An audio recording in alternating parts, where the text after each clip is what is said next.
¿Qué tal, compañeros? Mi nombre es Caret Moreno. Me tocó hablar sobre la unidad 3, mercantilismo inglés, español y francés. Les hablaré sobre sus principales representantes. Se considera que la mayoría de los economistas europeos que vivieron entre 1500 y 1750 eran mercantilistas. Algunos de sus principales exponentes fueron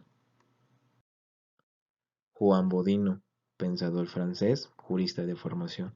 Bodino ocupó diversos cargos, como abogado en el Parlamento de París desde 1560.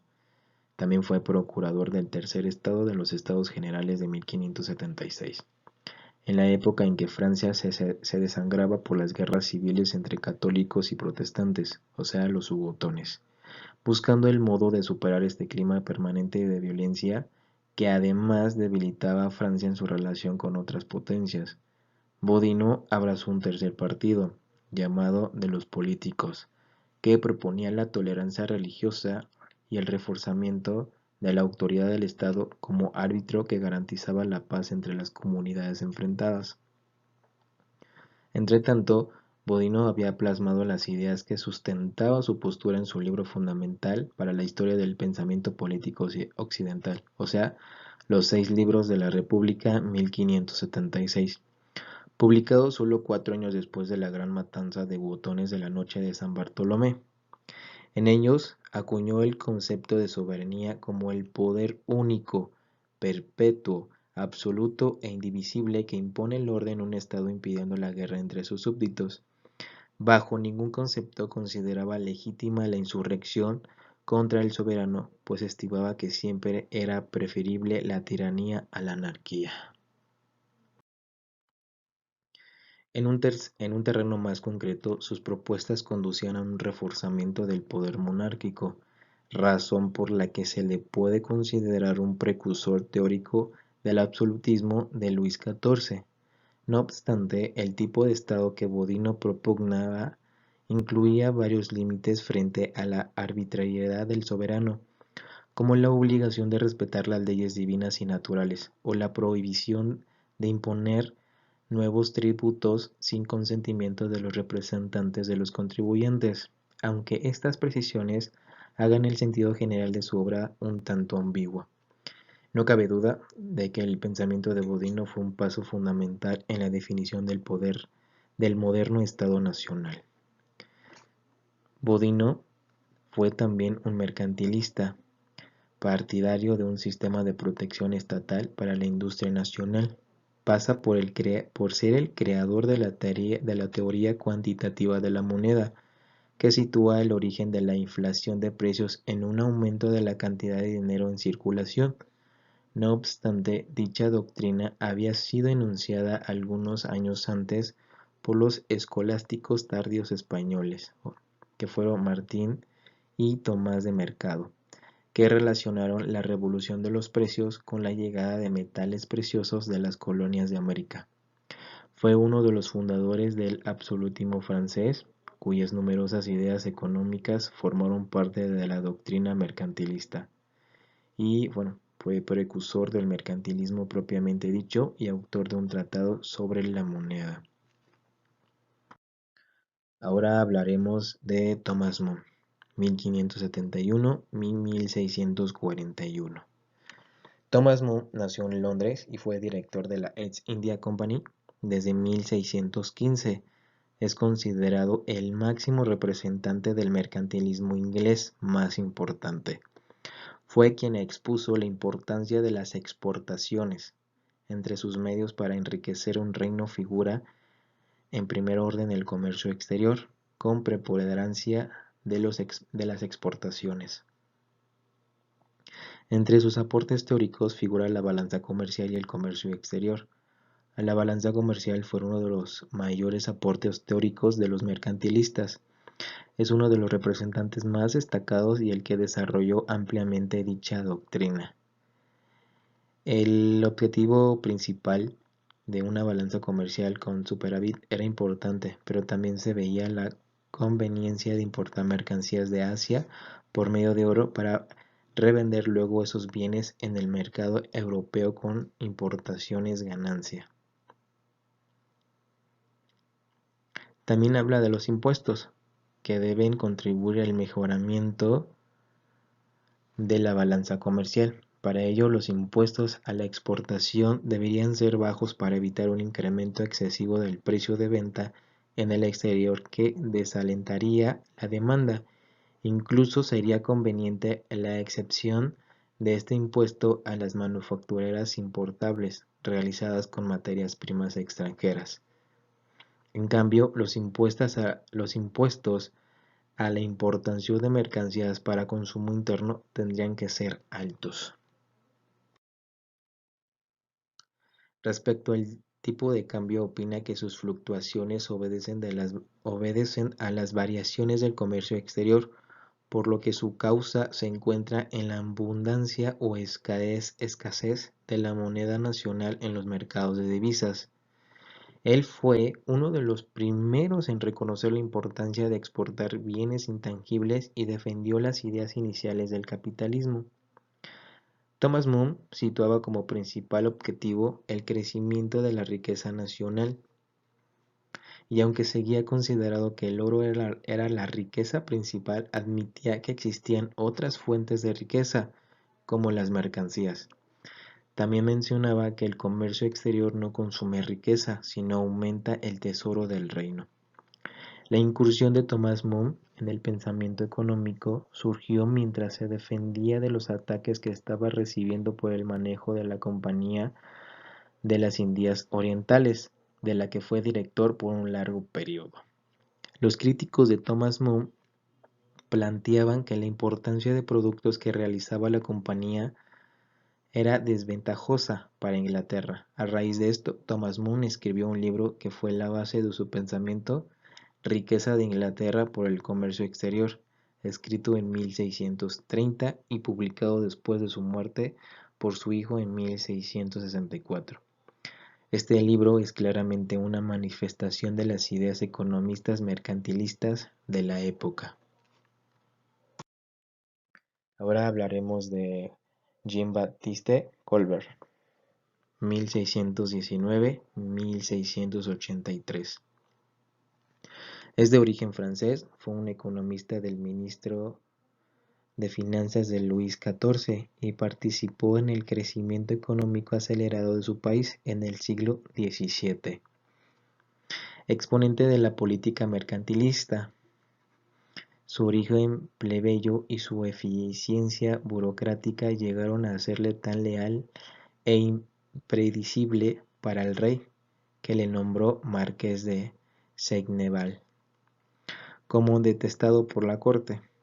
Procedente de una familia de mercaderes, entra al servicio de la administración real y en 1651 se convirtió en secretario personal de Mazarino. Fue el propio cardenal el que se le recomendó al rey, quien le nombró intendente de finanzas en 1661. Su trabajo permitió que Francia se convirtiera en una potencia europea en la segunda mitad del siglo XVII mediante una propaganda de reconstrucción económica. Entretanto, Colbert se había preocupado por irse haciendo una fortuna personal con la gestión de negocios ajenos, al tiempo que acumulaba pruebas contra el subterteniente Fouquet, cuyo puesto ambicionaba. Finalmente consiguió la caída de Fouquet y acumuló los puestos de supertenientes de construcciones y manufacturas, 1664, controlador general de finanzas, 1665 y secretario de la Casa del Rey, 1668, y finalmente secretario de Marina, 1669. Ennobleció a su familia y la convirtió en un clan que dominaba puestos claves de la monarquía, aumentando así su poder y el odio que le tenía la nobleza. Durante su gobierno, Colbert acabó con la corrupción que había marcado la era de Mazarino y abrió un periodo de prosperidad económica, siguiendo en gran medida la línea política de Richelieu. Creó y fomentó manufacturas, frenó las importaciones e incentivó las exportaciones, Construyó carreteras, canales y puertos. Impulsó el comercio creando compañías con participación estatal. Amplió la flota y puso las bases de la expansión colonial francesa en Canadá, las Antillas y Extremo Oriente. Con todo ello, convirtió a Francia en la primera potencia europea en el terreno industrial, consiguiendo una balanza comercial favorable, que era como creía que cada país acrecentaba sus reservas de metales preciosos y, por tanto, su riqueza, arrebatándosela a los países vecinos.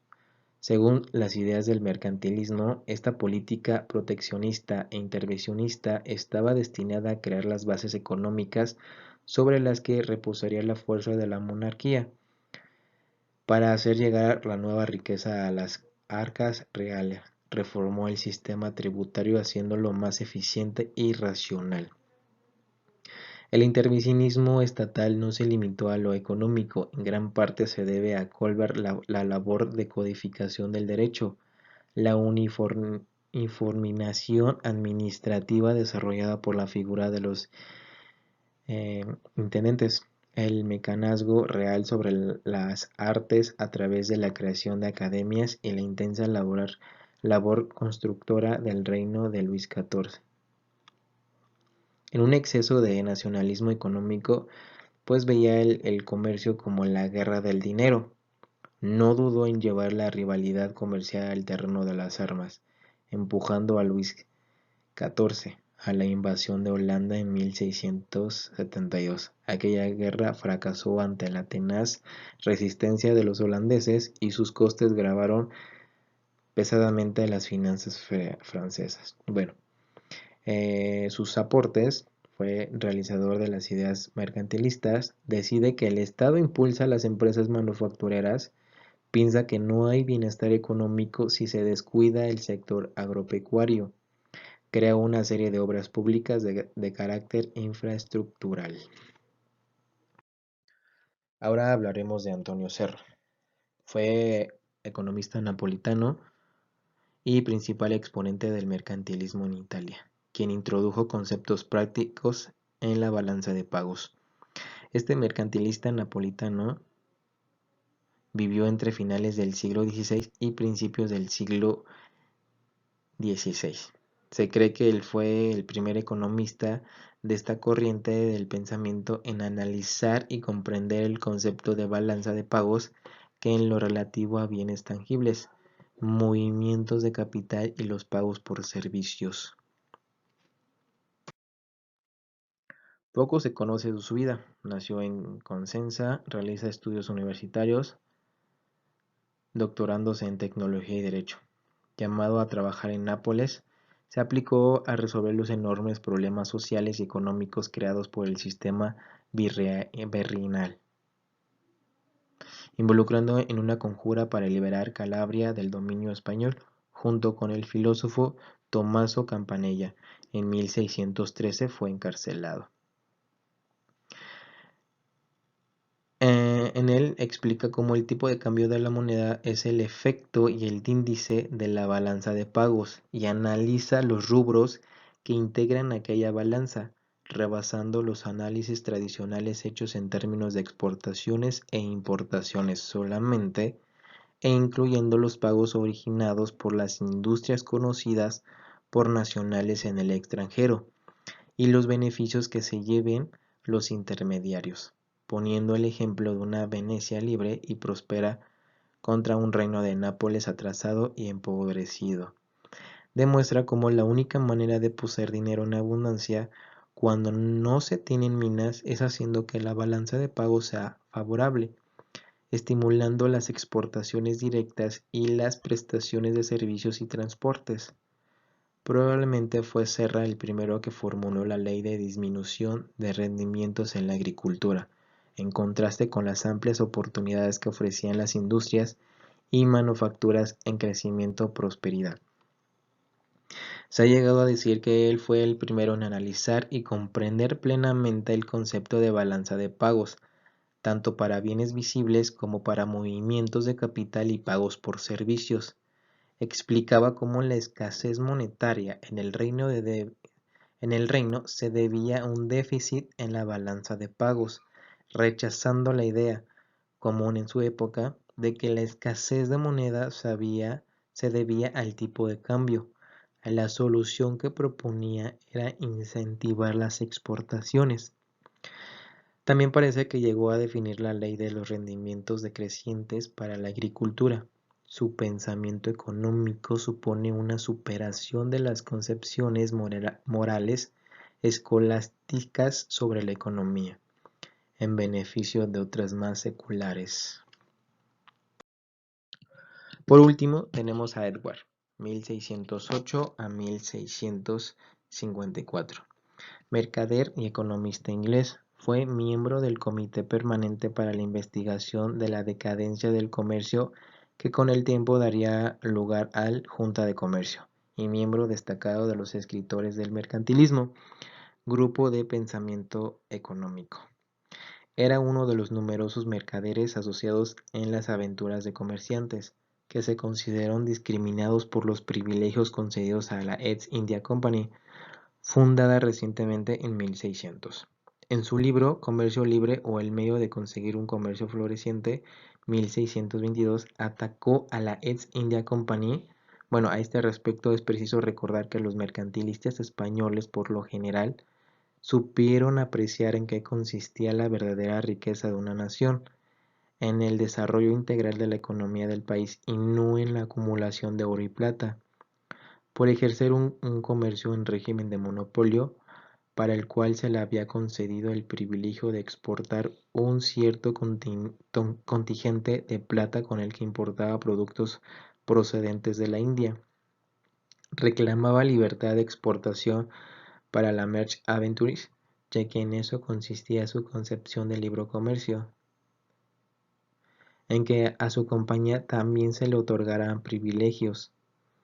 Dado su concepto de libre comercio, no captó que su asociación practicaba un régimen comercial oligopolista.